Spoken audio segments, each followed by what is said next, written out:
So what we have here is a question which asks us to write the net ionic equation for a precipitation reaction, and the reaction is below out here. So the form of this reaction right now is actually a molecular equation because all the species are represented as molecules. In reality, what happens is whenever you see an AQ, it means it's an aqueous solution. And what that means is that each of these molecules actually are not present as molecules, but they're split into ions. Okay. So what you want to first do to write the net ionic equation is you want to take this and you want to convert it into something called a complete, ionic equation. And a complete ionic equation is simply everything that has an AQ beside it is going to be split into its corresponding ions. So let's go ahead and do that. So the CuBr would form Cu2 plus. Don't forget to put an AQ because it's an aqueous solution.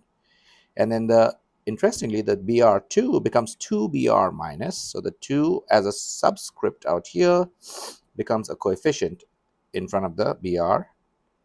And there you go, 2Br minus AQ plus 2Na plus AQ plus 2OH minus AQ. I don't have any more space out here, so I'm going to write the copper hydroxide next. Notice carefully, this one actually is a solid. What that means is it's not present in the form of ions. It actually exists as a molecule in solution. So I'm going to write the copper hydroxide as a solid exactly as it was written in the molecular equation. And then the remaining one, or the last one out here, the 2NaBr, I'm going to split that into ions as well. So 2Na plus AQ plus 2Br minus AQ. All right. So now the next thing what we need to do is we need to look at the ions that are the same on both sides of the equation. Okay, and those ions are actually called spectator ions. I'll write that down here. Okay, so the next step is to look for spectator ions. So spectator ions are ions that play no role in the net ionic equation. So in a sense, they're the same on both sides. There's no change. Okay.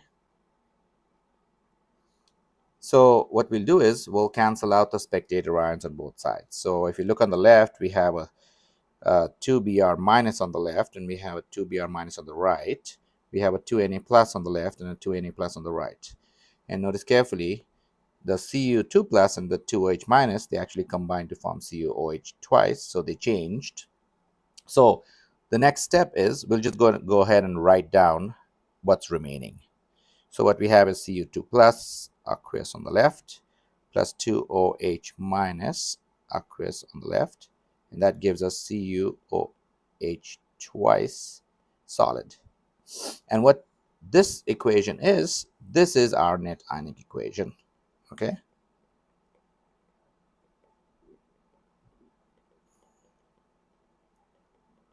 So to summarize, in order to write a net ionic equation, all you have to do is first write the molecular equation correctly, then make sure it's balanced.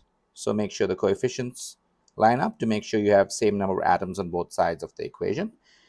After that, look for all the terms that have AQ, or all the species that have AQ beside them, split them into their corresponding ions, leaving everything else untouched. And then finally, cancel out the ions that are the same on both sides. Okay, just like we did out here. Those would be called the spectator ions. And then what's left, you're going to write the remaining as the net ionic equation.